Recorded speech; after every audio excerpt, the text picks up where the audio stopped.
Bienvenue dans cette capsule consacrée aux mots invariables.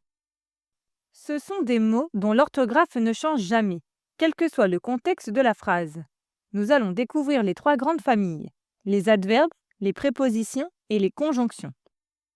Les mots invariables sont de véritables outils pour structurer un texte. Ils permettent de situer un récit dans le temps et l'espace, mais aussi de relier les idées entre elles pour donner de la cohérence à un texte. Commençons par les adverbes. Un adverbe peut préciser le cadre d'une phrase, nuancer le sens d'un mot ou exprimer le point de vue du narrateur. Les adverbes de temps indiquent quand se déroule l'action. Par exemple, hier, maintenant, toujours, soudain ou longtemps. Dans la phrase longtemps, Marine habita à Valenciennes, l'adverbe longtemps précise la durée de l'action. Les adverbes de lieu indiquent où se passe l'action, comme ici, là, partout, près, derrière, dans. Personne ne semblait être venu ici. L'adverbe ici précise le lieu. Certains adverbes peuvent exprimer la négation, la manière ou encore l'opposition entre deux idées. Par exemple, dans non, il ne viendra pas ce soir. Non et ne pas expriment une négation. Les adverbes de manière bien, facilement, adroitement indiquent comment se déroule l'action. Dans le Thénardier jurait splendidement, l'adverbe splendidement précise la façon de jurer.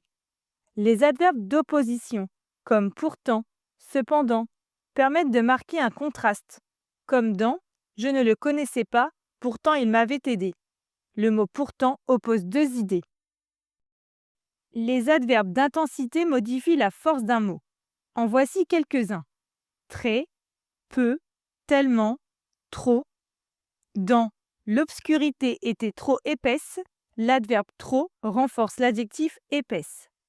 Certains adverbes expriment aussi le point de vue du narrateur, comme heureusement, peut-être, certainement.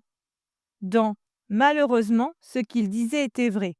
L'adverbe malheureusement montre le sentiment de l'auteur. Voyons maintenant la deuxième grande catégorie de mots invariables, les prépositions. Les prépositions sont des mots comme à, dans, par, pour, avec, sans. Elles se placent devant un nom ou un pronom pour former un groupe prépositionnel. Par exemple, avec mes amis, sans bruit. Certaines sont formées de plusieurs mots. On parle alors de locution prépositionnelle, comme à côté d'eux, près d'eux ou au-dessus d'eux. Toutes ces prépositions servent à relier un groupe nominal au reste de la phrase. Comme dans l'exemple, le chat dort à côté de la cheminée. À côté d'eux est une locution prépositionnelle. Voici la troisième catégorie de mots invariables, les conjonctions. Les premières, les conjonctions de coordination. Mais, ou, et, donc, or, ni, car. Relient deux idées. Par exemple, j'ai raté le train, donc j'ai pris le bus. Donc exprime une conséquence. Dans je ne le connaissais pas, mais il m'a aidé. Mais marque une opposition. Les deuxièmes conjonctions sont celles de subordination. Elles introduisent une proposition subordonnée.